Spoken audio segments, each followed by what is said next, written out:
Well, isn't this special? If you remember my videos from yesterday, I was showing how I burned some hay that I had that I didn't really need. Well, I actually went over to another pile. I don't know if you can see that. I'll be going over that in a minute. And when I came back to this, not only is this going, but this one is too. And this is what was originally burning.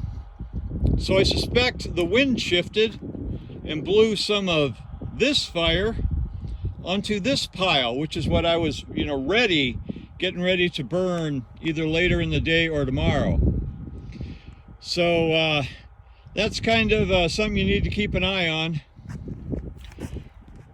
which actually is both rule number 1 and rule number 2 of what not to do when you have a fire. And I'm going to explain that in depth in a minute at the other fire. I usually burn my hay in a fire pit. You might have seen in one of my other videos. But I decided I had a bunch of dead grass kind of in a pile already, so I just lit it off. And I just wanted to let you know what my 2 rules for burning a fire are, especially if I'm not in my fire pit.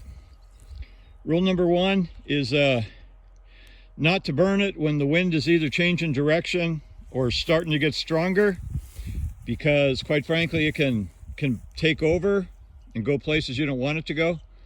And never get out of eyeballs range of the fire, which unfortunately I did for both of them for my other fire, which isn't out of control, but it burned one of my piles that I wasn't really thinking of burning right now.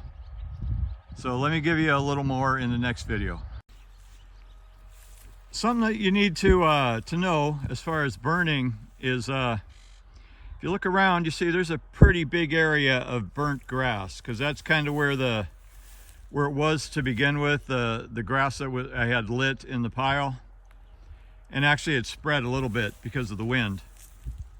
I can continue if I have more, which you can see I've got, you know, some more dried grass over here. I might be raking up and putting back on this pile. But anything that's already black, it's not going to burn again, because it's already burnt. So I can realistically, you know, put even more grass than I was burning earlier on here, as long as I keep an eye on it. And like I said, the wind doesn't get out of control, and that should be fine. Right now I'm going to take, you know, the grass here and put the burning stuff on top of the wood so I can get that taken care of. That video I showed a little bit ago with all the you know, burning grass, I basically scooped it up and put it on the pile. It'll sit here and smolder for a little bit. I don't really care how long it takes, as long as it's realistically done by the time I go to bed tonight. I mean, I'll even let it burn at night. Not when I'm asleep though, as long as the wind isn't blowing too much. We actually had a little bit of rain a bit ago. We're supposed to get some on Thursday, I think almost an inch, so we're all looking forward to that, especially the farmers. But for me, I'm just going to sit here and watch my stuff burn, because trust me, it's one of the most relaxing things I've done in quite a while. So I hope you guys are able to find something relaxing to do today, where you can just mellow out and contemplate your navel or the future.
You know, as I look at this, I'm reminded of a psalm that I read once. And I'll admit at the moment it escapes me, but I'll look it up and make sure it's in the title or the description. I actually saw it after I was up in Washington during the Mount St. Helens explosion. We actually saw it going off. And the psalm starts with, "The glory of the Lord endures forever. He touches the mountains and they smoke." And anytime I see a volcano or a pile of something burning, that's what I'm reminded of. The power of God is incredible, so far beyond anything we could imagine, that sometimes just thinking about it is beyond my comprehension anyway. And just like Smokey the Bear used to say, don't walk away from a fire that's lit, especially at night, because you don't know what could happen in the evening, and God forbid something would have it spread. So we're gonna separate the burning pieces as much as we can and make sure it's not burning any longer. And then I'm gonna dump some water. Got a couple of gallon water jugs I'm gonna dump over it, and we'll make sure it's as out as we can make it before we retire for the evening. So you all have a good night, get some sleep, and get ready for an adventure-filled day tomorrow.